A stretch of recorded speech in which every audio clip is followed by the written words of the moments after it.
This information is not intended as legal, health, or nutritional advice. It is provided for information purposes only. Vaccine Choice Canada does not endorse or accept responsibility for statements, views, and opinions presented by its guests. Hi, everyone, and thank you very much for joining us this evening. I'm glad that you've joined us. This will be our last National Assembly call of 2025, and we're going to end on a bang. This is going to be a great conversation, so I really appreciate you guys joining us. Our guest is Darylle Virginia Dennis. Just to give you a bit of background as to really why I think this is going to be such an interesting conversation. I was just saying, about 5 or 6 months ago, a book crossed my desk, and I really don't have time to read books. I'm sure all of you are in the same boat, and yet I'm under pressure to read books because we're trying to re-educate ourselves really about the whole world and everything that we've taken for granted. And the book that crossed my desk was Quantum Living, and I'll just hold it up there so you can have a look at it. Oh. And I thought, well, that's an interesting book, very attractive cover. And then I found myself with 30 seconds one day, literally. And I thought, oh, well, let me have a look in here. And there were some interesting quotes, and there was a couple of interesting things. And I started to read. And after a while, I found that I was almost halfway through the book, and I'd spent the last 2.5 hours mulling on what this book had to say. Wow. And what I found is that it was captivating, but written in a very down-to-earth and easy-to-read way. And what I'm going to do, I'm going to ask Darylle to introduce herself, but I'm going to read from the back of the book before I do that. First of all, Yes. I want to read there's a commentary on the book, or a recommendation for the book, which I really think is worth hearing. It's by Peter Bard, I think it is Bard, B-A-R-D, who says that as humanity enters the age of enlightenment, quantum living is a transformative masterpiece that will be regarded by history as the perfect book at the perfect time. And that certainly piqued my interest when I read that. I thought, oh, maybe there's something in this. And sure enough, there was. So in terms of Darylle, her profile on the back here, I'll just read this and then I'll get you to fill in the gaps, because this is only about 2 sentences. So there's a lot more to you than what's on the back of the book. But it's interesting because it says that Darylle has been experiencing an extraordinary quantum life and passionately wants the same for you. Initially, she was certain quantum frequencies were reserved for geniuses only. She discovered how simply everyone can access intuition and more.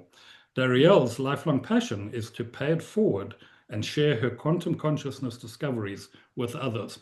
And obviously that got me reading the book. And now we have the privilege of having Darylle with us tonight. So Darylle, do you want to tell us a little bit about yourself before we leap into these lessons of quantum living? Thank you. It's so nice to be here with all of you. I'm so excited and really looking forward to this. Alan, thank you so much for organizing this and reaching out. And it's all just a privilege and a thrill. So hello to everyone. Background, very quick background. I'm from Southern California, Los Angeles. And then I would have to say, simply put, is I think God, I believe, I didn't know this then, but I believe God's hand was in my life, guiding me down a path that turned into a destiny. I would have no idea about that. And so it was like miracle after miracle after miracle. And one of the first major miracles, without any very little formal education, background experience, or anything at all, was being, I guess you could say, invited into a commercial bank in Los Angeles at 21 years old to go to companies and talk with presidents and chairmen about banking with the bank. Now, I had no background experience, formal education, or anything in any of this. So clearly it was a destiny. The bank, most of the people in the bank were quite appalled that, because back in my early generation was women didn't talk to men about money. I mean, it was so unheard of, if you will. And on top of it, I'm a very young girl, like 21 years old. On top of it, was very scared pretty much. But basically, so I didn't have you could say, the credibility that most of the bankers had: educational credibility, experience credibility. They had so much access in so many ways, credibility. I didn't have any of that because I went to a really tiny little school and had very little exposure. So there was a destiny there, and I felt something inside that was very powerful, determined to make this a successful. There was something to it that I just had to do. And I think a lot of people feel a mission somehow, some way, and as a matter of discovering what that is and where that is and all of that. And so anyway, with that, what I did have a natural interest for that turned into all kinds of things now, but the natural interest I had for since I'm very, very little was an interest in human beings. So I kept asking my mother for books about people talking about themselves when I was 6. And so they were autobiographies. And so I read all these autobiographies about people's life searches and destiny and pathway and all kinds of stuff.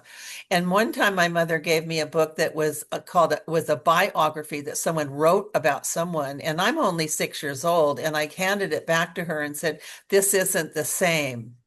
Not knowing what that meant exactly, just I could feel it's not the same as someone. So in banking, so now fast forward to banking. So I'm going into companies and which was so unprecedented at that time. And then, but I was asking about them because I had a natural fascination for who are you and where did you come from and how did you choose this profession and what were the circumstances? And I was fascinated by them. And turns out that in the commercial banking world, they didn't come in and get to know the client. They came in and the strategy was to communicate their own credibility. Here's my educational background. Here's my, experience level. Here's the et cetera, et cetera. This is who I am. I'm your guy kind of thing. And so without ever really talking to people, because it's the banking at that time, it's probably still that way, I would say, but it wasn't relationship based like that at all. It was more transactional and everything. And so as it then turned out, because I was so personal about everything and grateful for everybody, and that my production soared in a way that I could not have even imagined. And so out of 125 people, I finished third in production, bringing in $8.4 million in 5.5 months. I mean, they just could not believe that that happened. And so then that changed my life. And then they asked me to start training people, like, what are you doing to cause that? And so that started turning into something else. But then the big move that leads up to this conversation we're about to have is then I was making all this money because we were paid commission on how much money we brought in. And that wasn't really a lot of money back then, you know what I mean? And so anyway, but I realized I cannot be making all this money this easily. And that's the reason I'm here, is to get the money, because I just couldn't process that. Ultimately was introduced to Buddhism when I was 24. And this is what changed me. So I started applying what I was learning from my own practice of Buddhism, which is like developing your nature as a human being, and you're awakening your enlightenment and awareness and all kinds of stuff. So then that was an added advantage in interacting with people in the business world. And so then at 27, so I had moved some money, $5 million account opening deposit for a bank in Beverly Hills, because at 27, I then became a consultant for many banks. And so, and with that, the chairman of the bank was an attorney, and he said, you moved this 5 million in here so easily. There's something that we want to know what that is, because we're having challenges. Would you consult to us? Where I said, and this, by the way, this story, not to this extent, but this is in the book, and I dedicated the book to this Buddhist priest for what I'm about to share with you here right now, is that he said, will you consult to us? We have high level turnover. We don't know what that's about. And we have that 5 million you brought in. It's going to go out the back door somehow with other money, because we can't seem to hold on to what we are bringing in. And we don't know what that is. And no, I don't do that. You need somebody with education for that, which I don't. You need someone with experience for that, which I do not have. And so that's not what I do. I take care of clients and move money and continue to take care of them. That's what I do. And he said, well, there is something that we don't. and we'll pay you to find out what that is because you made this look so easy. So then he said, "Would you think about it over the weekend?" I kind of was laughing inside, thinking, well, see, it's Friday. On Monday, I still don't have the same education or experience I don't have on Friday. So I'm not exactly sure what to think about, you know? So, so anyway, I get in the car and I get this intuitive hit to call Reverend Shobo Sakata, who's the Buddhist priest in Southern California. And I called him and asked if I could see him so perfect timing and all of that. And we spent 3 hours. It was an incredible 3 hours with someone quite enlightened. And so it was an amazing transformation of everything that was changed in his presence. It was so wild. So I explained to him the situation and said, just in case there's something about this offer that will help me in my growth, because I was all about that, growth, development, enlightenment as my big goal was to have that before leaving the planet. And so anyway, he said, it's not, and I said, I don't have education for this, and I won't let them pay me when I can't be of value to them. And he said, but it's not an this is key for everything. This is so quantum. And that's what he was actually teaching me was quantum. The frequency of quantum is driven by being of value to another human in essence. And in launching intentions on that subject is really what it came down to.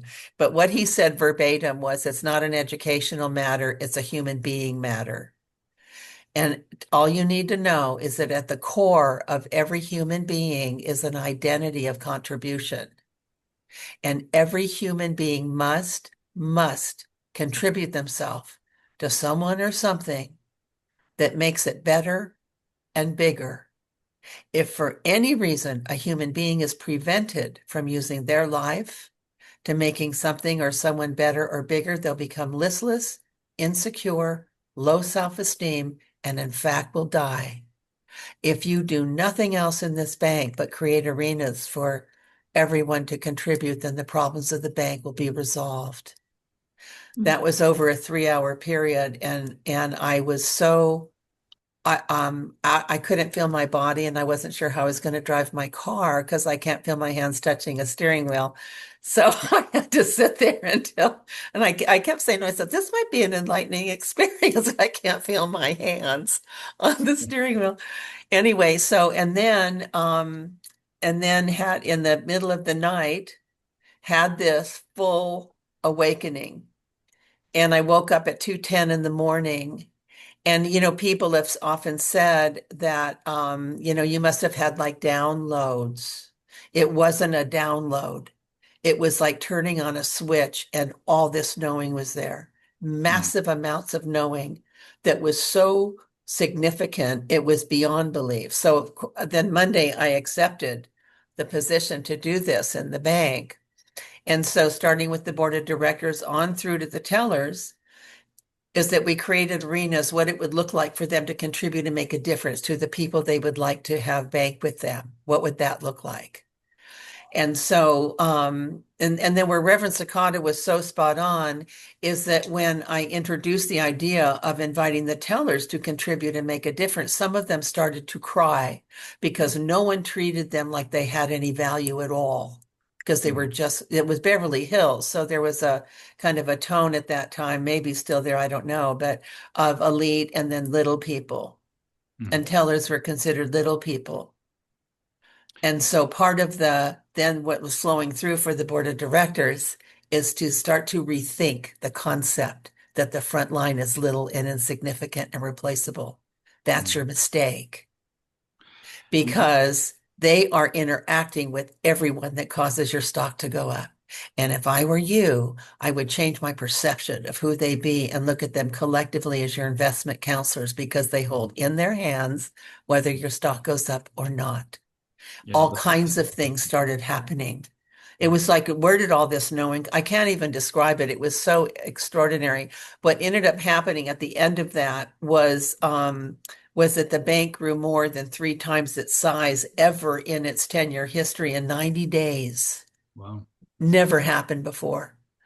And so, and it was like 15.4 million, and the 90 days was October, November, December. That's when banks don't traditionally grow. So, I mean, I imagine the ratio on that would be more extraordinary even than that number. And so that became then my way of being. And then consulting, I became, worked in consulting and all that, helping banks. I don't care who it was. It could be bank, it could be the clients that I'm moving in banks, to show how to choose who you wish to work with and what would be of value to them and to their well-being above and beyond the income stream. That shows that you care, that shows that you understand, that shows that you're in it, not for what you can get from someone, but what you can contribute, which is the biggest problem in business. People look at people in terms of, if my goal is $10,000 in the month, how many people do I need to see to get the 10,000? Do you know what I mean? And if you want more money, you got to see more people. That kind of training is going on to this day. And that's the downfall of Western capitalism, because that's what it teaches us. We've Absolutely. lost our way with your personal value in terms of contribution. And I think that when I think about the journey we've been on over the last 5 years, and a lot of people on this call are from Canada Health Alliance and Vaccine Choice Canada, have faced struggles, marginalization, and the sense that you're a small cog in a big machine, you can't make a difference. So I love what you're saying, because it's empowering that our contribution is and could be life-changing and earth-changing. We can change the trajectory of human evolution if we just stick to our guns about contribution and doing it with truth and love. Yes. 100% on that. And HeartMath Institute, you guys are, I'm sure, familiar with HeartMath Institute in Northern California, all the studies they've done on the energy human beings emit, and where is the power source and what can it do when focused, and all of that. And that HeartMath Institute, and then I've heard this from multiple situations. I went to a university in India for 6 weeks and for some specific subjects and courses I wanted to take to continue my mission, to fill my mission in that. And they had the same math exactly as HeartMath Institute, which is 1/1000th of 1% of humanity in high consciousness states will change the frequency on the planet, because and then most of you probably have also heard of Abraham Hicks. I met Esther in 1989, when I didn't even know what channeling was, and she was brand new and all that. But Esther Hicks talked about the power, she still does to this day, but the power, the high state frequency power of one individual, one is more powerful than millions that are not. And one of the major points in the Quantum Living book is for people that might not have heard of anything that we're talking about, like power of intention or intuition or consciousness or anything like that, is for them to minimum wake up or realize that the biggest lie ever told was that they're little with no power. Most of the population, I don't have stats on that or I can't quantify it, but it's an awful lot of people still think they're powerless. They're really big. The universe is really big and we're really little in a really big universe. And all that is crazy, because the universe happens to be a collective of our consciousness. That's what the quantum field is it's a collection of consciousness, including divine consciousness. Do you see? So, and then by the way, on that one subject real quick, is Dr. Edgar Mitchell was Apollo 14. He landed on the moon, came back, and on his journey back, and I met him on several occasions, a wonderful man. He has subsequently passed. But what he said was that when he came back, he was coming back in the craft to Earth. And you can imagine the frequencies in the universe when there isn't distortion. It's like pure energy, right? So he had an experience that he did not know what it was, but he later found out it was the consciousness condition of bliss. Wow. And he was in a bliss state, and in a bliss state, he was able to feel the collective consciousness that made up the universe, and how it's going to make me cry, how extraordinary that was. And then he referred to the frequency permeating that is throughout the universe is benevolent intelligence with vast knowing. And when he came back, this was in 72, he took that trip, but in 1973, he was passionate to the science community that this knowing is so real, science simply has to get involved in finding out what is this knowing, and created an organization called Institute for Noetic Sciences, and noetic is the Greek word for knowing. And so when we're in high, for example, intuition is information. It's a high frequency that has information in it. And so there's information in all this energy. And Nikola Tesla, all he thought about for his entire life was to harness nature, to be able to improve the quality of life and well-being of humanity. That was the only reason he was on the planet. Which is why they got rid of him. Well, yeah, but it's also why he was able to access the quantum field and see stuff that had no context in horse and buggy and candlelight days. Words in the air and electricity and all that. So what I want to do is sort of bring us back a little bit, because I think you're touching on everything that I'm going to ask you now, which is just really, in layman's terms, tell us what quantum consciousness is, because you've actually been telling us through these different examples, but how would you really then define quantum consciousness, which really is the essence of your book? It really embodies a lot of these things you've been saying, but do you have a definition for that?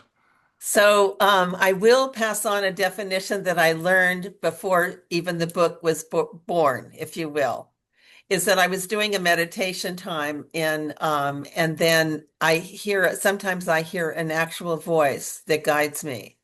It's always something real direct and few words. And this one was look up quantum realm. And at that point, I was still a business person. I didn't really think about things like quantum or anything like that, And I realized later that what Reverend Sakata taught me was quantum. I mean, so now the moment is unfolding to answer that question in a huge way. And so I go to Google, and first thing I see, first line on left side is a book called The Quantum Realm. So weird.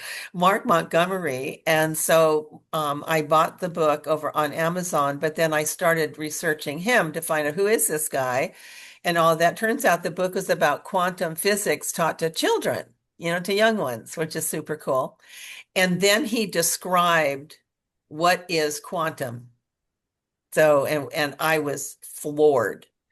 But quantum is a frequency that at its nucleus is the frequency that drives it is intention. Now that's gigantic. And on top of it, he described quantum as the ratio between the amount of energy spent, which is small, to the magnitude of the result. That happened to be the exact definition of value exchange dynamics, which I got from Reverend Sakata. And then is when my destiny met up with my life for the first time ever, was right then. And so quantum consciousness would be like intention driven, because consciousness is awareness, really, right? And so that's one part, is that. But the other part I'll share, firsthand example, is that if I'm doing an event, like a speaking event in live audience, or these kind of events, gathering on Zoom, is a lot of those these days too, is that I've done a meditation preparation for divine presence to join us and to be in a high consciousness state. Now, a high consciousness state, key characteristic is judgment free. There is no negativity and there is no judgment in a high consciousness state at all. And here's how I know for sure. I have an experience. I was in Denver doing an event, maybe 65 people. Actually, the event was called Quantum Freedom, which is for like, I would say like sort of regular people learning about what's going on, because we need to start. We are. We're all, yeah, it was time to figure this out now. Consciousness is a big deal, and and we're evolving into, we're actually anchoring a very high frequency on the planet, and all kinds of amazing things is our destiny collectively. And so that's why I'm so thrilled to be with you guys. So anyway, in Denver, it was just, I was in this state of bliss and doing the event, and it was the first 20 minutes of the event, and the room is more wide like that. I was looking on this left side, and then the door on the right side opened, and someone walked in the room filled with hate and rage and anger and negativity in this horrific condition that you could just feel. I mean, it radiated. It was horrible. So I turned and looked at her, and then I learned the other definition of quantum, which is instant. Because the actual instant that I judged her, I was thrown out of the field instantly. And the part that was so wild about that is I didn't feel any judgment. So I wasn't thrown out because I was bad. I was evicted from the field only because I was no longer a frequency match. That's all.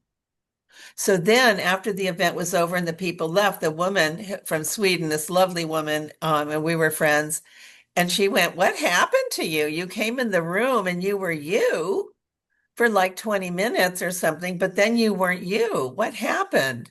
So one would think I would apologize. I didn't apologize because I was rejoicing like you cannot believe. I went, "Oh my gosh, I have a witness. I have an actual witness to what it looks like to be in a high frequency state and then judge somebody and what changes."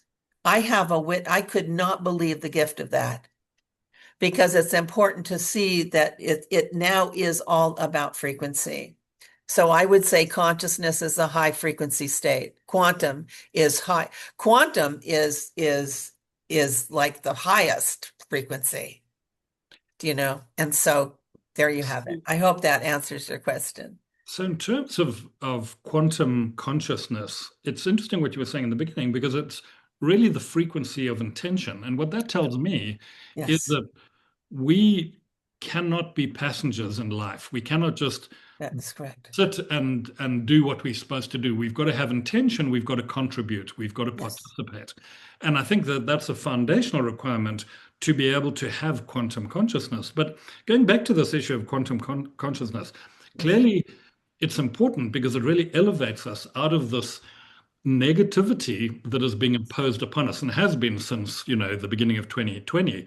It's all about fear and compliance and doing as we're told and being afraid of everybody else and separating ourselves from everybody else. So how can we use this knowledge of quantum consciousness, starting with the foundation of intention to participate, and presumably good intention? I always sort of base it down to just truth and love. But how can we use that to really change our lives and embark on a similar sort of journey to yourself? You talk about, on the back of the book there, it talks about how you felt that was reserved for geniuses. And we're not all geniuses on the call, myself especially. But I want to know, Yes, how do we become geniuses? That moment, that's a great question, Alan. Thank you for that question. That moment of asking that same question about genius. So what happened, I was doing my morning meditation time, and for whatever the reason, in the exact same moment, at the exact same time, in one ear, I hear Nikola Tesla's quote, "If you want to find the secrets of the universe, think in terms of energy, frequency, and vibration." And at the exact same time, I hear the Einstein quote, "Everything's energy, and that's all there is to it. Match the frequency of the reality you want, and you cannot help but get that reality. It can be no other way. This is not philosophy. This is physics." So in that was so weird. So I, obviously came out of my meditative state And then I was confused. I went, you know what? I want to know, what did they, so these are two geniuses. They probably know what they're talking about, but what does everything mean? That question is the question that changed everything, was that question. And so, I mean, what's everything exactly? I want to get to the bottom of what's everything is energy mean exactly. So I actually pondered that. It was about a week and a half. And then in the morning, when this is when the book was born at this very moment, was I had a huge aha. Well, wait a second. If everything is energy, then genius is a frequency. Like holy moly. Genius is a frequency. And by the way, the scalar, the energy enhancement system, Dr. Sandra had said that one of the frequencies in that unit that's coming out is the genius frequency, by the way. By the way, it's so cool. But I didn't know that at the time. So anyway, and then because of that, I then had to get the word out. Like, I mean, that means regular people just like me are able to access genius because it's a frequency. And that's when I realized that this whole interpretation of genius as an IQ brain thing was, I don't know what that was, but that kept a lot of regular people like me out of that game then. Do you see? But then so that was the beginning of that. The other part about intention, learning that intention. So I had been teaching intention in the business sector and called the power of intention. So I would ask people, have you heard of power of intention? Most of the audience raised their hand. And I would ask them, why is it powerful? Like nobody knew the answers, just the rules. I had no idea why it's powerful. So I like the idea of looking things up and digging deep. And I want to know what that means because this is important. And I found the coolest ever interpretation or description of quantum. And because I also, by the way, this is kind of a cool way to look up words, is I also Googled the spiritual definition of the same word, not just the Cambridge and the Webster's and the whatever, I look up the spiritual definition. That's where I get the deepest part. It was been super cool. And one of them I found about the word intention means generator of power, semicolon, to produce. So that means so then now it makes sense that intention has the power to move quantum because it is a generator of the power that moves things, that moves circumstances and events. And that's the Dr. Emoto work. Dr. Emoto, what a lovely man. I got to meet him also. That was like a thrill of my lifetime, is to meet this lovely man. Gentle soul, like you've never experienced. It's like, wow.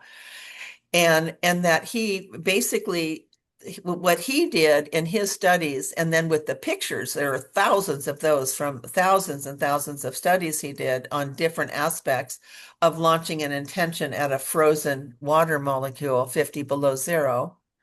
And then that water molecule took the shape of what our thought was. Now, come on. Would you call that little with no power? I wouldn't be calling it little with no power anymore because that's what he proved.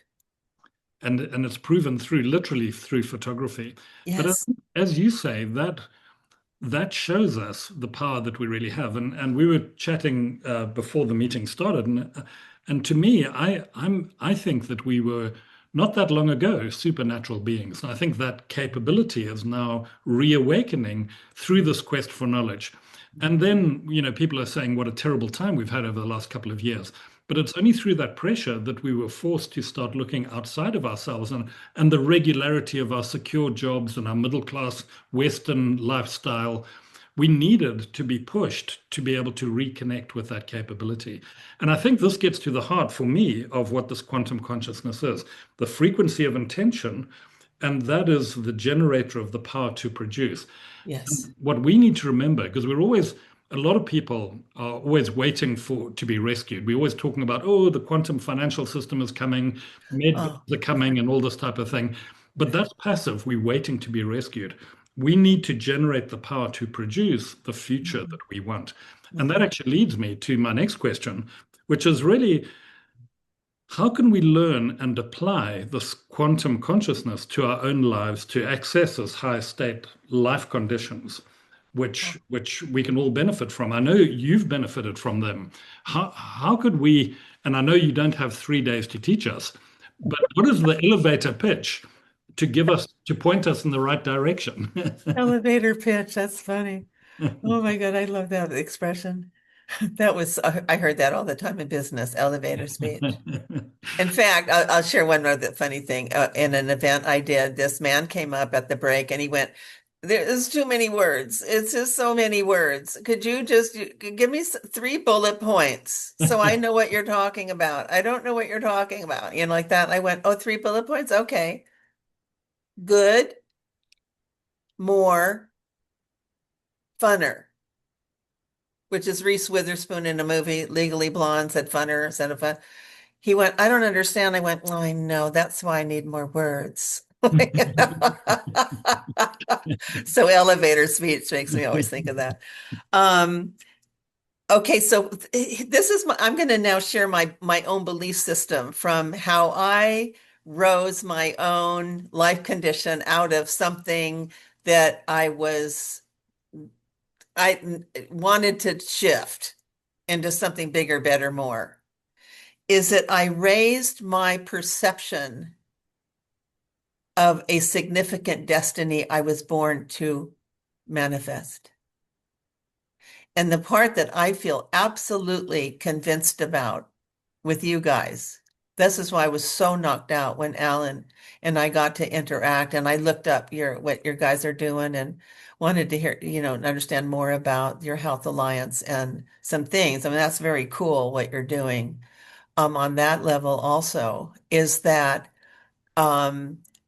we I believe Alan, what did you say about the people that what are we doing? We're relearning something. What was that? Your expression exactly?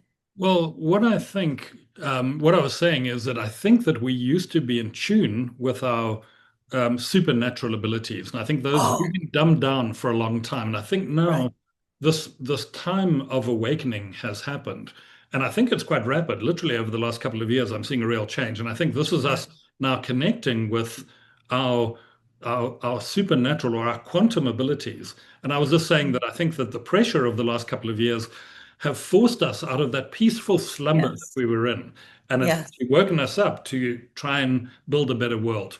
And what a great privilege it is for us. And that's why Yes. I love what you're saying, that this is the generator of the power we need to produce a Yes. better world. So Yes. that was basically the point that I was making here. Yes. So supernatural, that was the word I wanted to convey in this point, is that we made an agreement, and in part I would have to, I know this might sound a little out there, but nice to meet you all. Here comes out there a little bit, is that during a very profound meditative state, I relived the experience of before coming to the planet. And in that experience, there's an exchange that's happening. And the exchange is basically you're making a vow. You're sharing a vow and by the way, were no bodies. It was all pure consciousness, but that's what happened. I know this sounds odd, and I rarely share this because it's so different. I get that. But anyway, and that the vow, we have a passion to contribute in this time period. And the decision is made by an agreement, because we could say we have things to offer and we're really excited about it, but that might not be what the planet needs at this time. So not all are invited. But I believe beyond a shadow of a doubt, I know this for sure, is that that's the benefit of being old. I can say a few things I know for sure. That's what I love about being old. And I know this for sure, is that if we're here in this time period now, it's because we were already supernatural. Yeah. And what I also believe is, and that we came here to to raise the frequency on the planet Earth. Sorry, lots of massive chills. And that we are ushering in as a frequency the golden age of enlightenment. Yeah. because the difference between, you could say, fifth dimension and beyond and 3D is fifth dimension has no ego in it. There's no judgment in it at all. And what is required to enter that frequency, like I was evicted from, was from my judgment. That I made a judgment about anything. And I'm super inspired to Alan, I'm going to give you something to give to everyone. I did a class about 4 weeks ago called, let me see, it was called Sacred Perceptions Become Divine Outcomes. And it's a 90-minute class that I'd like to send that to you as a gift. And you guys check it out, because what will be of value is to first of all, start to anchor that seed in your consciousness, that what if I don't think the what if is that big of a leap, because you probably at some deep level already know this, that we're here to fulfill the mission of raising the frequency on the earth. Yeah. And so, and for us to escort, an awful lot of people in that would be if we were that.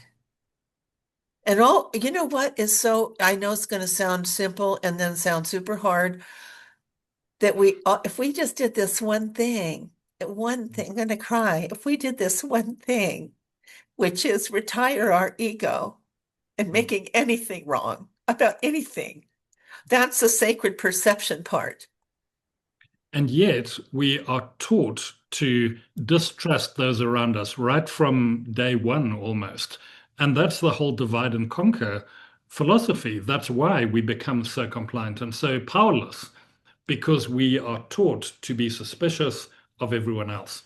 And I think that in itself is a great liberation, to actually just accept. And, it reminds me of Linda's rehumanization project, which is just about letting go. And the more we can learn from people like yourself, like Linda, like so many other people, that's the big stumbling block. And again, I look at it as a bit of a Western thing, the Western ego. I think we've got a lot to learn, and it's a hard journey. As you say, simple thing to say, hard to get your ego under control. Well, that's the point of the Quantum Living book. It's a guide on how to do that.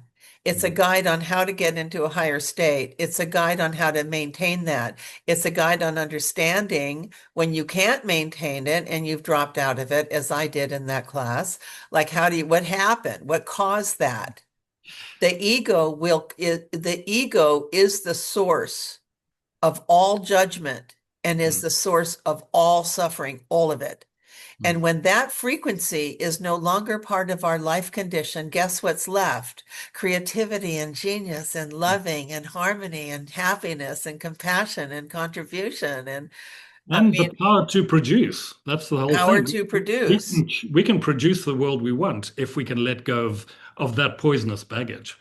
The way we call it retire in the book, because it's not like ego's bad, because ego had its job. And God created ego in the mind and created it in the frequency of fear on purpose. Because in early man's development, you're walking in the forest and there's someone coming towards you that looks like you. We're similar, therefore my survival chances went up. Someone on 4 legs, something, or animal on 4 legs, growling, drooling. Those damn saber-toothed tigers. Saber-tooth, I was thinking tooth the moment you said. Do you know what I mean? That's so different that our survival chances just went down, and that's the fight or flight thing. So, and then I had a client, this is probably now 6 months ago or something, and she's just so pure, and she and her husband they're young and beautiful and fabulous, and they have 2 children, I'm certain are aliens. I mean, I just keep saying, how are your little aliens? Right. And so she's so pure-hearted. I don't think she understands even what's an ego, because I don't sense she's got one. Like, she's come in without that baggage, if you will. So she said, I don't quite understand in your book about retiring the ego. What does that mean exactly? So what came in to serve her and now I became a fan of this analogy that intuitively came in, is that it's like grandpa. You say to grandpa, we love you, grandpa, and we're here because of you, grandpa. So we're so grateful and we love you no matter what. But we're taking your car keys away from you, grandpa, and selling your car because you blew through a couple red lights without being aware. So, but we still love you, but we are taking your car keys. Ego, we're here because of you, so thank you for your service. Because if it was because of you is why we're here, but you're not driving our life anymore. But we love you. So ego, you can raise your frequency and join us, or you can just enjoy your retirement. But either way, you're not in charge anymore. And here's how you can tell. This is in the quantum freedom class step. The key is key five, number 5 is how can you tell when an ego is speaking? It's real easy to tell because it's doing 2 things. It only has this 2 settings. It has to be superior, so it will survive, and to be right, so it will survive. The opposite of either one of those 2 conditions means extinction, and it will fight to the death because it's supposed to do that. So you can tell when someone is threatened because how they're talking is something is wrong, something is bad, something is not fair, something is unjust, and all of that. Therefore, I need to attack.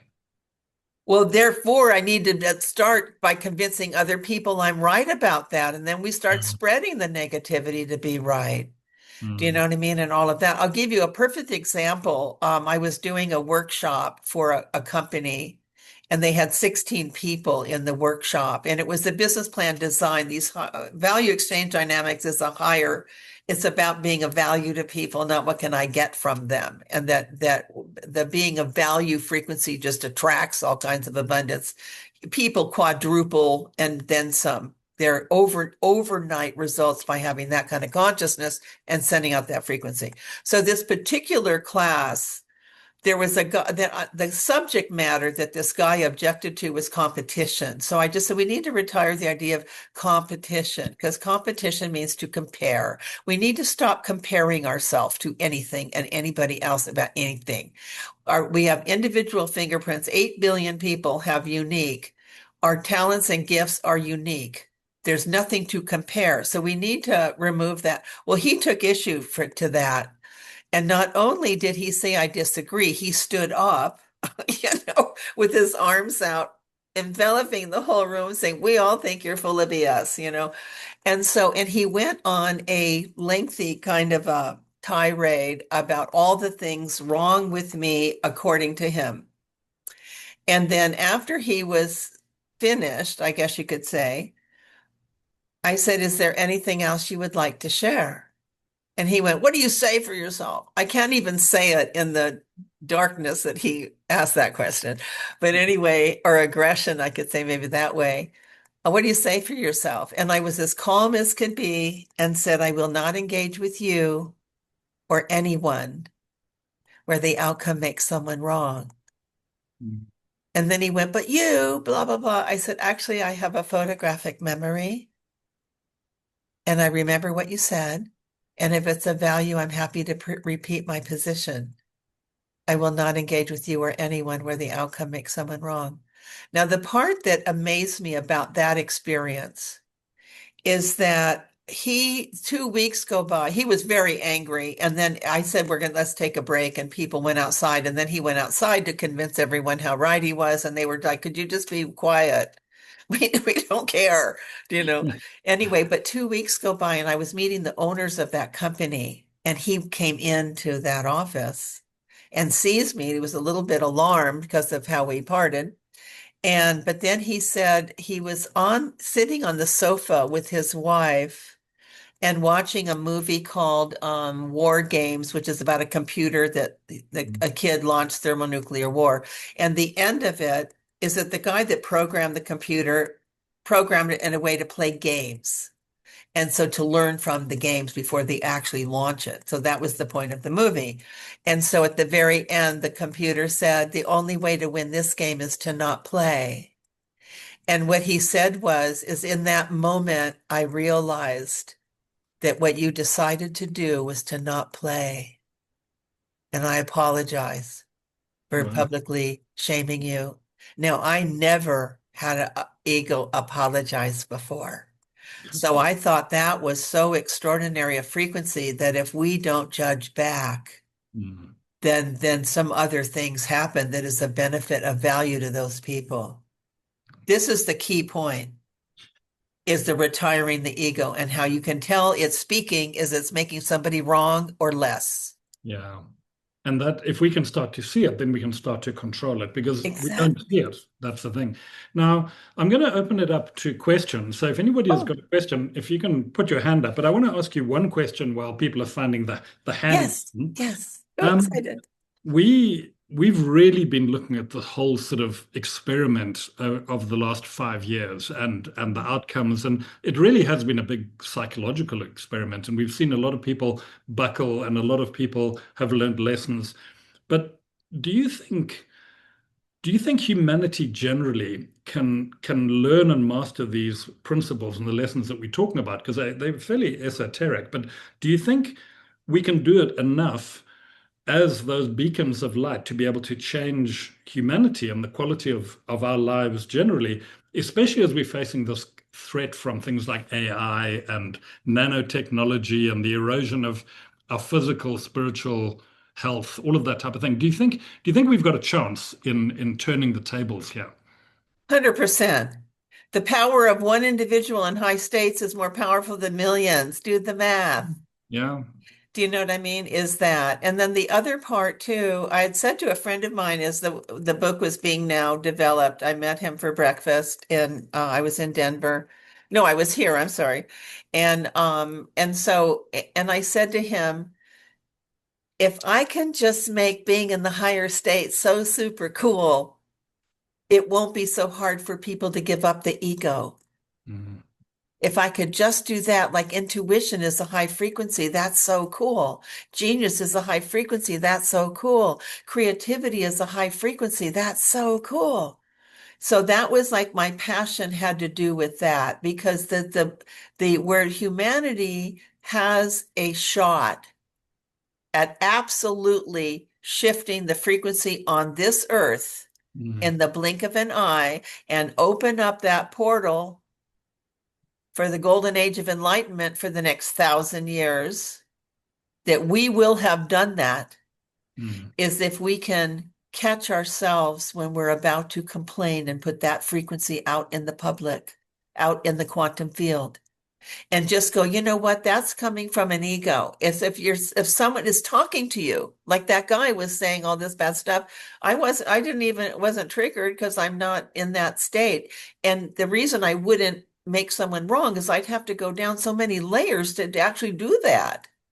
I'm not willing to do that because it feels bad, like that. And basically keep saying things like, that's if it's negative, it's coming from an ego. That, by the way, there's another class I did also called self-talk, because a lot of negativity comes from our own self-talk.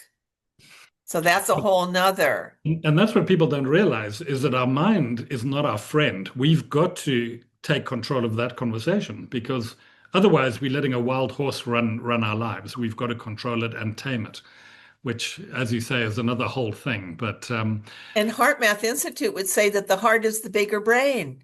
mm, So it's a shift from mind consciousness to heart-based consciousness. which gets rid of or helps get rid of the ego at least.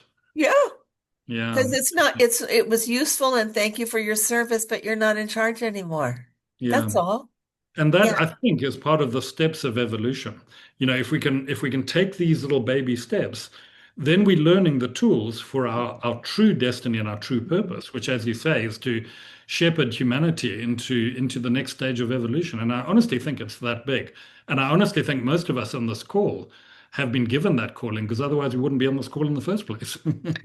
Exactly the point. That's why I'm so excited to see all you guys here, because Now, we were all sent by sorry. our agreement, our choice, but also agreed that we can do this. And I believe one more thing on that, that when we turn all this around and raise the consciousness and the frequency on earth, that we're going to go back to heaven, and there's going to be a gauntlet of angels going, heroes, welcome. And then as we walk down the gauntlet, we're going to hear angels go, can you believe they went down there and fix that mess? They went down in that mess on purpose and then fixed it. Whoa, heroes, welcome. I often think, like, I can just imagine in 10,000 years' time, we'll be sitting on a puffy cloud somewhere and saying, oh, remember that time on Earth? Wasn't that fun? Well, maybe it wasn't quite so much fun when we were here, but I'm sure we'll look back with fondness.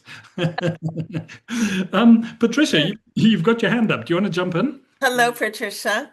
Hi there. Well, thank you very much. This is an awesome call. I really do appreciate you guys setting this up. My question is related to the subconscious versus the ego. Like, are they the same? Are they different? I'm a little confused about that. That's a great question. This is my sense of it. I'll say it that way, is that the ego is like a mechanism. It's a mechanism that functions like that for reasons of survival of early mankind stuff.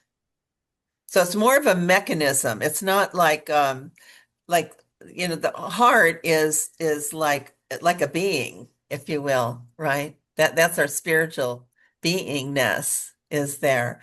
But the ego is a mechanism inside the brain that had that function. By the way, Einstein, I don't know, 5 decades ago, said that the mind was created to serve the human being, but we've created a culture where the human being is now the servant of the mind. And that's the school system which has done that, I think. Oh, I'm amazed that we're all still standing, but see, the best of the best, I'm saying you're supernatural. So I love that word, Alan, that you described as supernatural. It's like the best of the best has come to Earth at this time because the greatest evolution in mankind's history is happening right now. This has never happened before at this extent. And if I may, very quickly, I did classes from 2006 to 2011 on the Mayan calendar. Mayan calendar was all about tracking consciousness, not time. And there was a misunderstanding about all of that, and it was not true.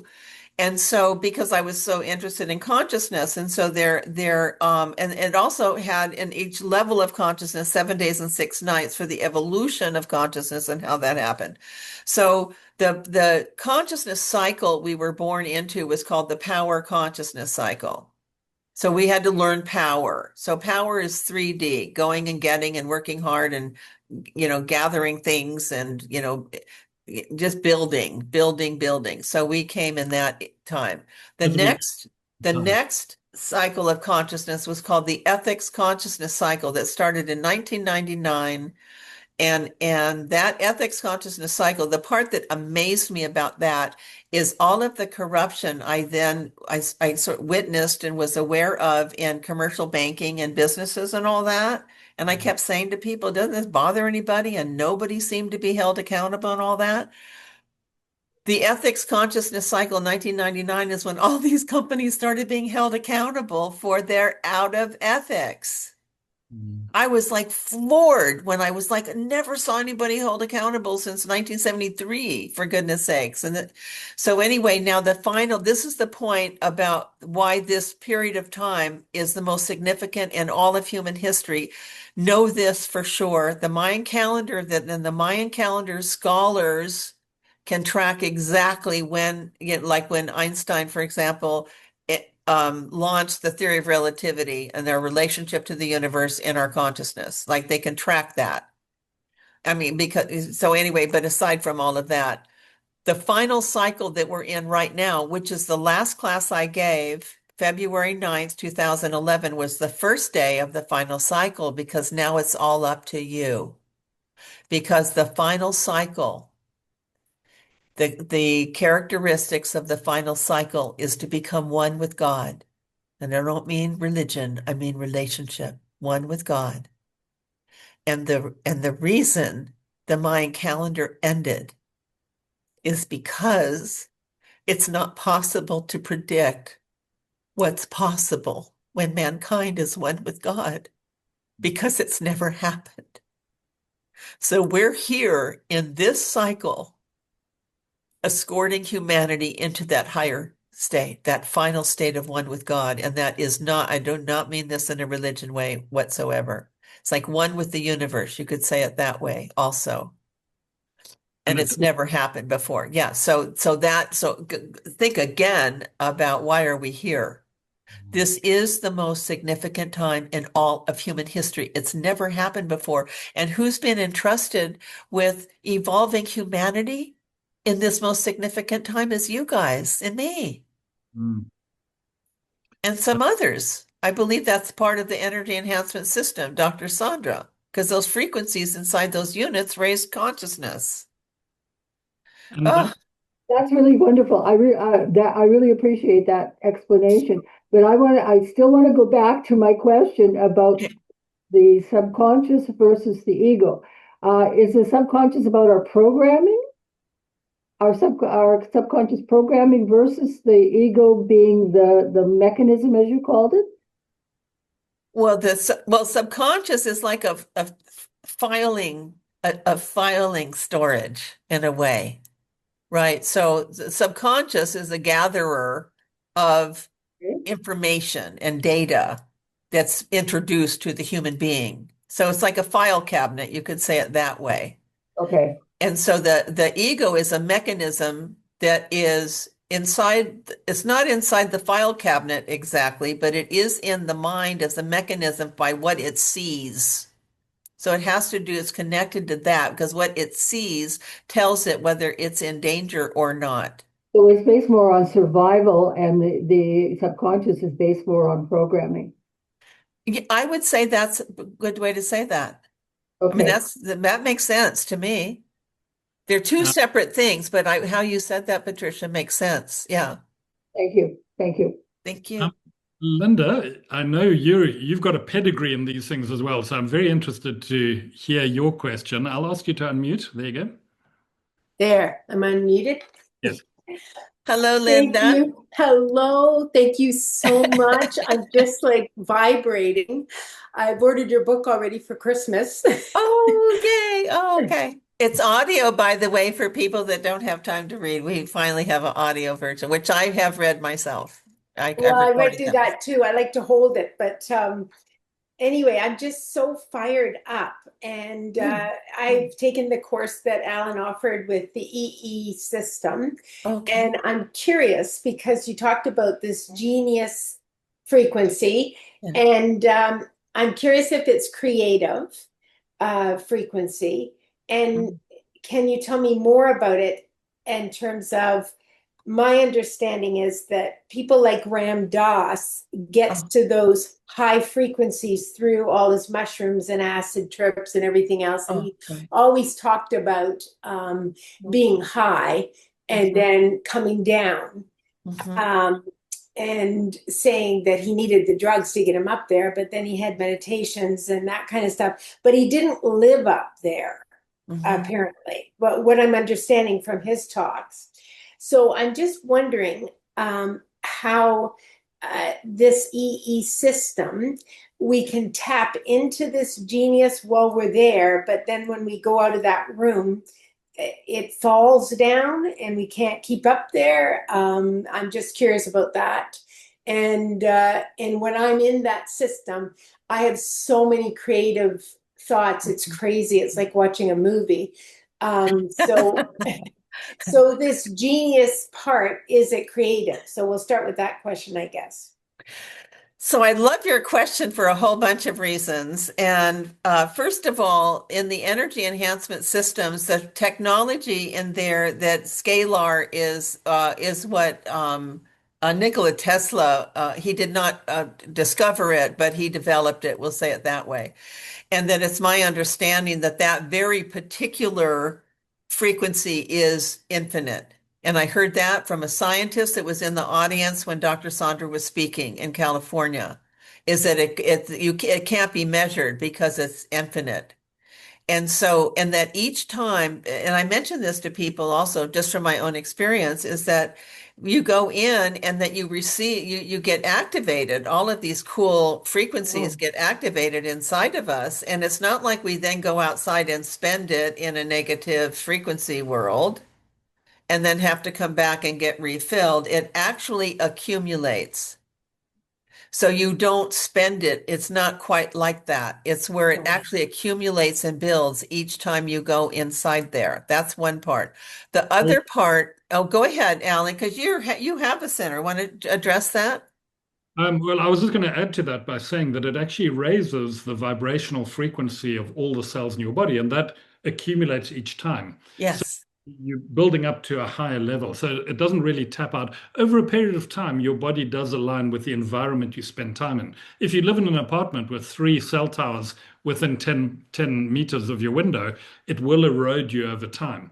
But generally, that genius frequency stimulates creative thoughts, and it does get you up to high levels.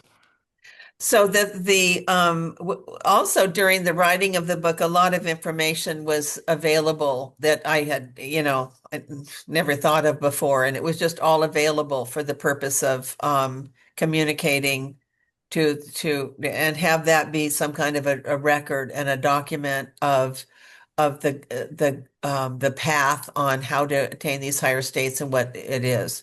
Now, for example, I'll give you two examples I want to share on that question. Number one is that Greg Braden talks about how if you have 2 guitars in the same room and you strike a chord, F sharp or something on the guitar, the one that isn't even touched starts vibrating. The same idea.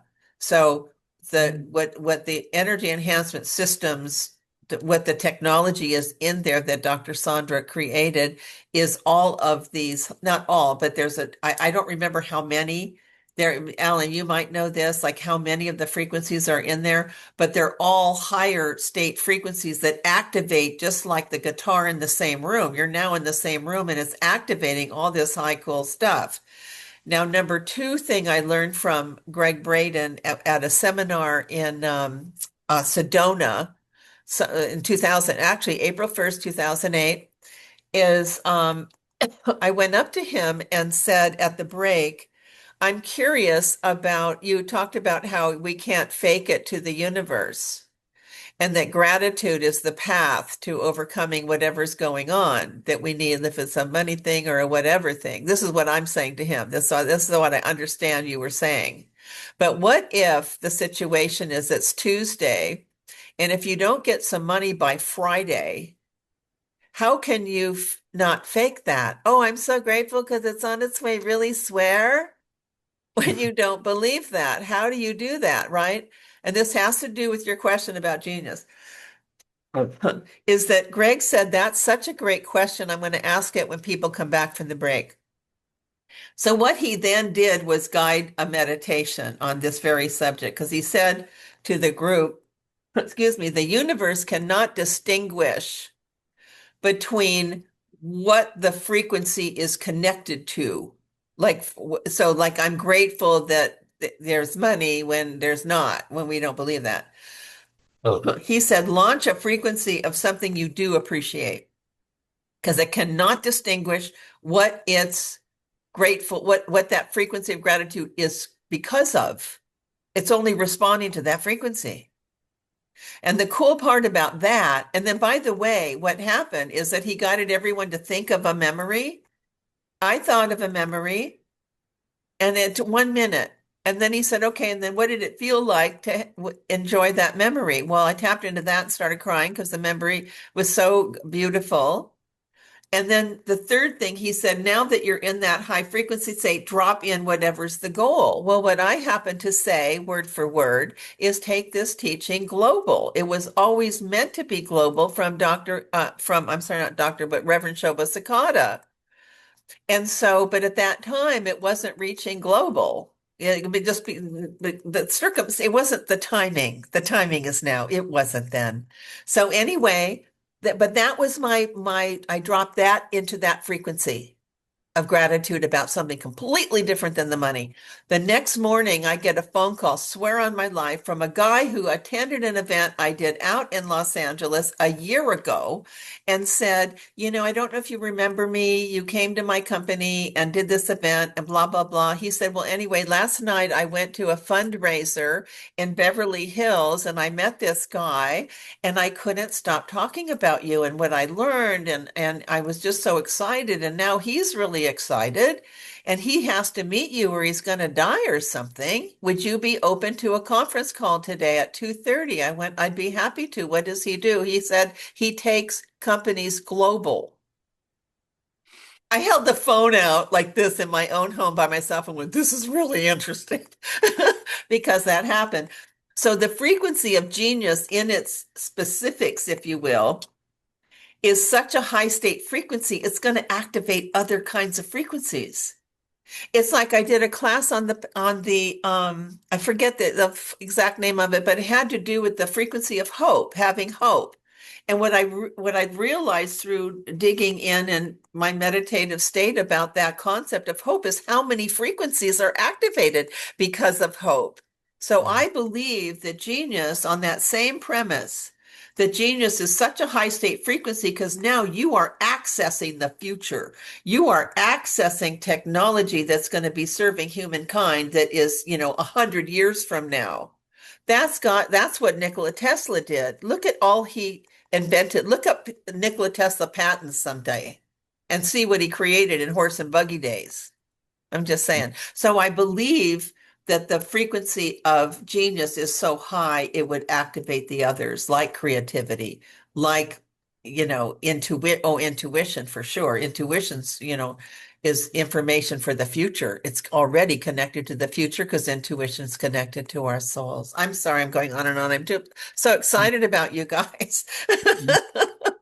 Yes. Actually, what I'm excited about with this conversation is that all of this is accessible to us as ordinary people. We consider ourselves ordinary and average, but within us is that genius. If we That's can right. tap into that higher frequency, Yeah. we are the ones that are going to change the future, which is interesting. Yes. Anna, you've got your hand up. Can I ask you to unmute? Hello, Anna. Hi, I just want to thank you. It's so refreshing to listen to someone who's speaking the way you are because it's really hard to find people to speak this way Oh, thank you. and who Thank you. understand these concepts and live them every day. So I just want to state my gratitude for that. And Thank while you. we've been talking, I want to let you know that I've been moving very, very gracefully into that state, which I haven't been in for quite some time. So again, to everybody, thank you very much. I'm feeling very high. It's an opening of the crown chakra that I haven't had for a few years because of all of the nonsense that's been going on in the world, and just being in this company has opened that up. So I'm very, very grateful. Thank you. Thank you for saying that, because it reminds me that we're all important to pull us up into higher frequency. It's hard to do it alone, but through this sort of dialogue, and that's why I really enjoy these calls, and especially having guests like Darylle. It really shows us a way, and it rekindles that self-belief, because we've got to have that self-belief, we've got to have that hope, and then we unpack that whole power of production, which I think is interesting. Yes. Well, it's like having 6 glasses of wine and you still know what you're doing. I know, it's fantastic. So it's a really lovely state to be in, and it's because of everyone. It's not just because of Darylle, but everybody in this on this call contributed to this sense of well-being. So I have to share something with you. A funny thing, you triggered a past memory that's super funny, Anna, where I did an event. It was at someone's home, and it was packed with people, and she had trays out of alcohol. I have a policy to we don't drink at my events, because then you're wasting your time here. because you're numbing out, and it's about activating that. So I have this policy. Well, the class I was doing at that woman's house for like celebration, client appreciation or something like that day is that it was called The Power of Courage. So I opened with, I can see the trays in the back, and I would refer to that as liquid courage. And so if you would prefer liquid courage, we could be done in about 5 minutes. But if not, and you're willing to postpone, then about 90 minutes is a different kind of courage. That's so funny. And Anna, you made me think of that funny memory. What Yeah. I'll do now is, Robin, I'm going to hand over to you, and you'll be sort of our last question to sort of wrap up the Q&A, and then I'll ask Stephen and Darylle if they've got any last questions to wrap up. Oh, yeah. But Robin, over to you. Yeah, this won't take very long. I know Alan pretty well. I've been at his clinic a million times. Well, not quite. And hi, Robin, by the way. I'm looking for you on the screen, but yeah. Hello. Oh, hi. He lives in that place. He's in that scalar zone all the time. If he's getting that much genius, no wonder he's so smart. That's all. It looks like more free sessions for you, Robin. Oh my goodness.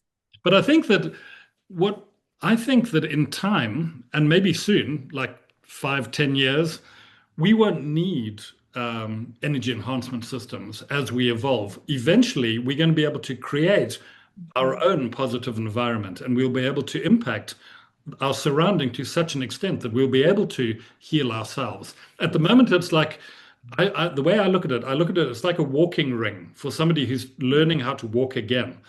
And as we learn to walk, we need to exercise our own muscles. And I think that's a lesson of life. In life, we have to exercise our own muscles across all of the things that we need to create a better world. And that's the calling of all of us. So to my mind, it's a really interesting tool, and it's opening up a whole new paradigm for us. But at the end of the day, the most powerful tool is going to be ourselves as we get to learn how this tool works and the power of our own mind. So if I may offer this one last part here, is that the way to shift out of judgment. See, that's why I just right from the very beginning felt impassioned to send Alan, and you pass it on to everybody if they choose. But it's the power, it's sacred perceptions become divine outcomes. So that means that perception means where you look at something differently. And then in looking at it differently, it isn't bad anymore. And I'm going to make a big blanket assumption that we've all had a situation that was really super bad, and we told all our friends, and they completely agree, and even said you could sue, that's so horrible, blah, blah, blah. And then maybe 3 weeks or 3 months go by, and then something enormous and so good happens because of that event. Maybe it wasn't bad after all. And then we have to go back to all our friends and go, oh, oops, it was turned out to be that wasn't bad after all, and kind of correct it after we made a big mess. That's completely guilty of that for way too many years. And so we've all had that. So this is another thing I know. I have a few know for sure's because I'm older now. Yay. I like that part. Is that, and the one I know for sure now, another one I know for sure is when something happens that could be perceived by everybody as bad, I instantly to short circuit any judgment about it, say, just because I can't see the good doesn't mean it's not there. It just means I can't see it. I'm telling you, that became my automatic default mechanism to stop judging.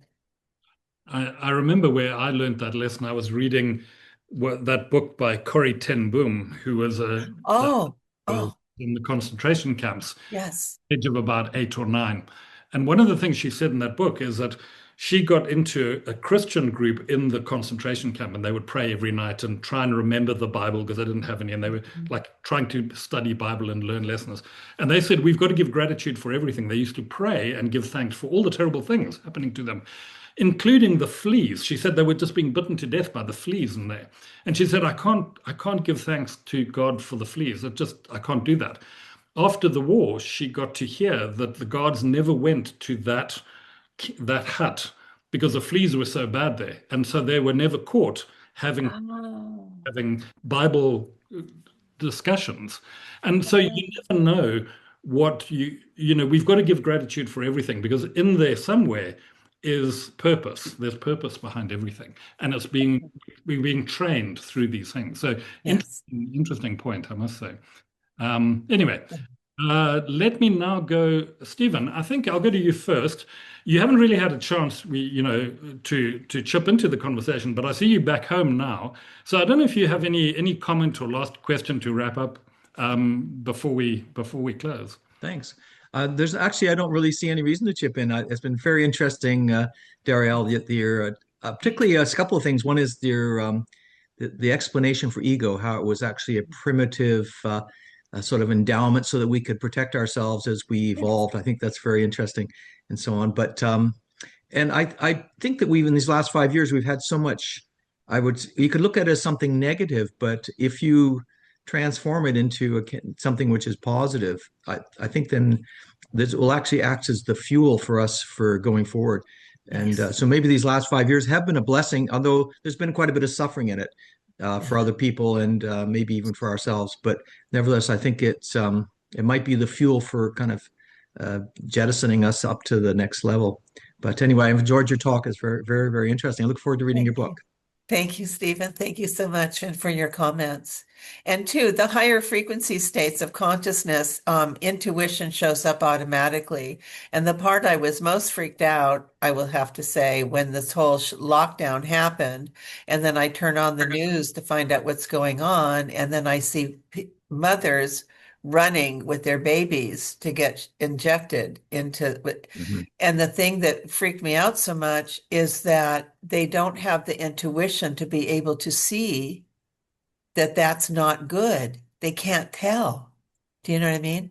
And so, and by the way, before that happened, right before that happened, I'm going to say 2 months, and during a meditation time, I hear a voice that says, start writing about intuition. It's urgent. Well, intuition, that's just not a business subject. So I was doing a lot of corporate, things. And I just thought that's so odd, and but then I attempted to write about it. It was as boring as can be because I didn't have the context. And then I had no wonder it's urgent. People can't tell that they're being lied to all over the place. And I was so worried for so many people. And then I had friends that drank the Kool-Aid, as they used to say, like that. And so, but from here forward, intuition is a high frequency that comes with, see, if we just retire the ego, all these cool aspects of our human design, divine design, I might add, just show up because they're just being pinched off because the ego is like a chaos frequency. It's like a static or something. So you don't get a clear signal of these other things because the ego's negativity and its only intention is to aggrandize itself. It only cares about itself, doesn't care about you, doesn't care about me, only cares about its relevance and will do anything to maintain superiority. So all we need to do, if anything negative comes in self-talk or to us or about something we saw, just say, just because I can't see the good doesn't mean it's not there. It just means I can't see it. It's a matter of time. Because our mission, I'm so excited about you guys. Our mission is so important. It's so crucial ever in the history of humanity, ever is this moment in time. And the way that we'll be able to fulfill our mission is to elevate our own consciousness into these higher states. So all this stuff that's happening around us, including a bad driver on the highway that we want to roll our window down and say bad words, maybe I can't see the good in that. Maybe he's rushing to the hospital because his daughter was there from school. Anything to cease giving the ego and the negativity any power at all. That's our job to do that. And we are high consciousness states enough to be able to make that happen. And then you watch how your lives will just soar. It'll be like getting all the green lights. It'll be like being on that big, huge super wave on a surfboard. We're riding the energy sea in the high states and going woohoo every moment because there's no negativity. Now, before I go to you, Darylle, in terms of what you said, Stephen, we're talking about trying to control the ego, and I'm going to just pump up your ego a little bit here and make it even more for you, because it's ironic that and I felt a little bad when I was talking about that, saying that, sometimes these bad things happen for us to develop. But over the last 5 years, we've seen so many professionals, and I see it every day at Canada Health Alliance.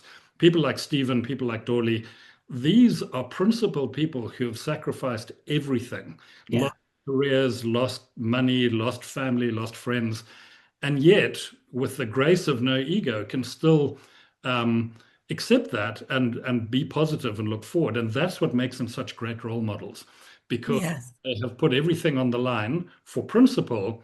And I think that's what we need, people like that to show us the way. And in that darkness and in that fear and in that sense of loss that they're being persecuted with, I don't think they realize what strong role models they are for the rest of us. But history never, heroes are never acknowledged when they're alive, unfortunately. But hopefully heroes will be remembered. Talking of heroes, I will go to Darylle now. Just to last comment from you, Darylle, and thing that you want to say to wrap us up, and then I'll ask you to talk a little bit about our conference that you put. Darylle. I feel quite emotional from this event. It's been so rich. I think when we understand that there are no mistakes, there are no coincidences, and we just have the courage to show up for the next moment, even when we see a cliff and believe we will be coming off of it. My own life has just taught me that the miracles, the unfolding happen at the last moment. And so I always think, none of us should be jumping off the 33rd floor. We just need to get that amazing things are available for us when we simply show up. And so I think the challenges in life are about actually us shedding the various levels of our egos and developing faith and trust in the reality of how the universe works, right? And discovering its spectacular, abundant nature, right? And that's the opportunities we have. So I thank you for lighting all our fires more. Thank you. It's a really big subject, and I'm pretty I was married for a while, and my husband used to say he was a fighter pilot colonel guy, and their occupation is so dangerous they could die any moment, so they party when they're not in flying. All heavy. I'm not a party girl. And I kept talking about my favorite subject, and he went, "Don't you have another subject?" He got so tired of it. And I went, "I don't understand the question. You mean there is another subject?" And then that didn't work out, so to speak. So anyway, oh my gosh, I'm passionate about this subject. It's a destiny for real. Well, And I couldn't be more completely knocked out and grateful beyond belief to have such highly evolved conscious people that are on this call. You can feel the energy is very intense and uplifting and fabulous. And to be able to have the privilege to participate with you when I spent much of my life in the business world with people say, "How do I get 3 more deals?" And answering that question. Do you know what I mean? And so I understood that that was my role, to anchor some light into that kind of I would say darkness, actually. And I was on the mission, and planting seeds was my guidance all the time. So I planted seeds in that. So this is, for me, my life has met up with my destiny, and I'm just every day celebrating with such appreciation for being alive now and to be entrusted with something this important, and to be entrusted with being able to communicate with you guys, and how important you are and how significant this mission is. This is the greatest evolution of humankind in all of human history. And Dr. Jenny, I'd mentioned Dr. Jenny, Alan, we talked about Dr. Jenny, and she came to Arizona for a spiritual conference that she went to, like super high spiritual contest, possibly even off-planet kind of stuff. And they said that what she learned from the people teaching that and that she shared over dinner is that what happens here on planet Earth and our evolution is going to impact the entire universe. Mm. Well, Again, I would Yeah. hardly call that small with no power. It's that big a deal.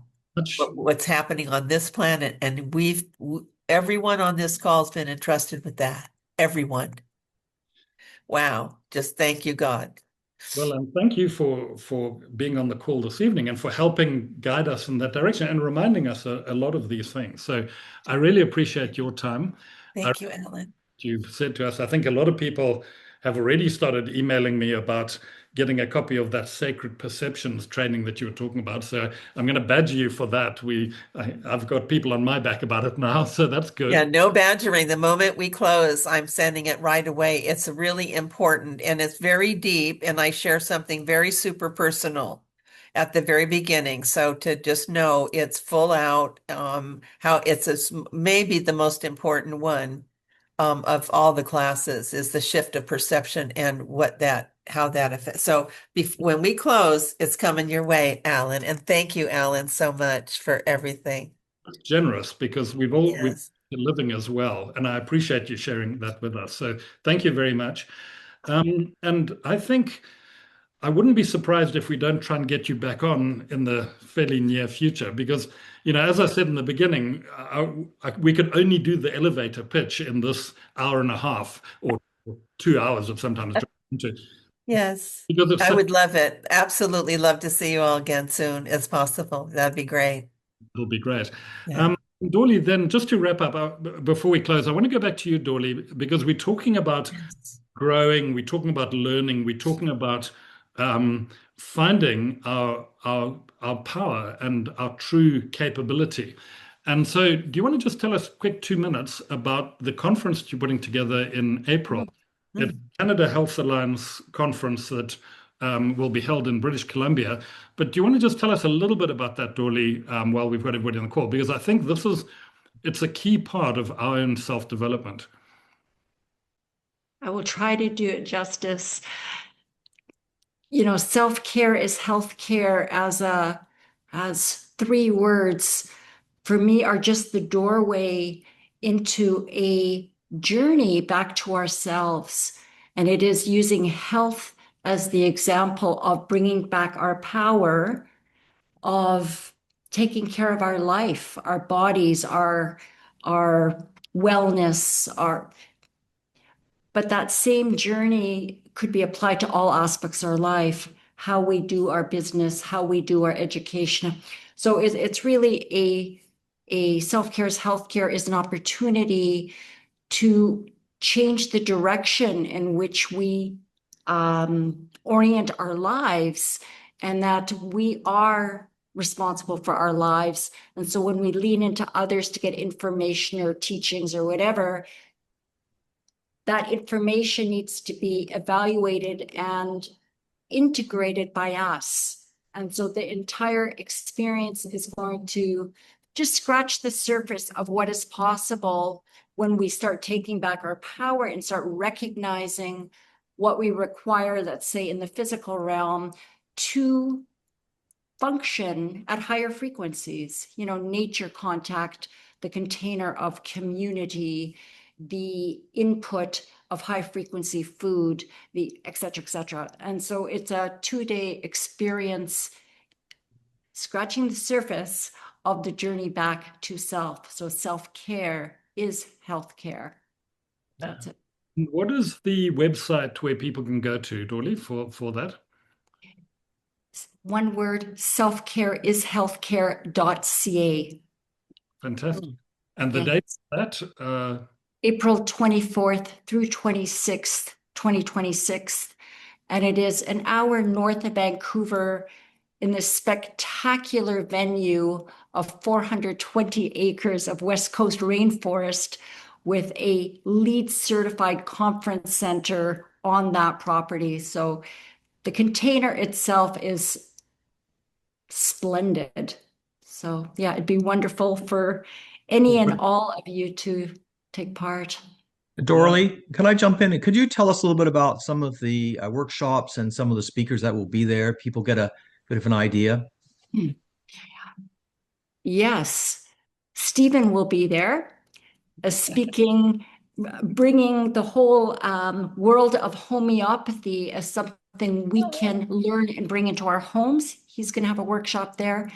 Alan is bringing a workshop on energy and healing, I think with a focus on red light therapy, possibly. The energy enhancement system I'll be talking about, red light is the one I'll be talking about there. Yeah.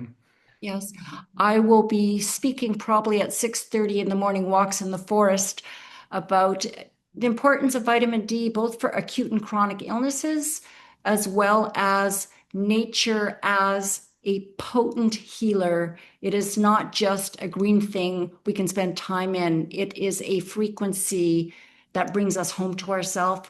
We will have a medical herbalist there, a incredibly courageous young holistic physician who returned her license as well and is now working as a health coach, a person speaking to German New Medicine. Linda McLeod is going to have her rehumanization heart art exhibit there, and we'll be bringing a mosaic art project there that we can all participate in, etc., etc., etc. You know, there's only so many hours from Friday night to Sunday afternoon. Yeah. Thank goodness we've got the website that people can go through, so that's good. Great. I think we've overrun our time. Thank you all for sticking with us, and thank you for the information sharing. And again, Darylle, I really appreciate you taking the time to talk to us. I know you're extremely busy, but this has been really uplifting. So thank you very much.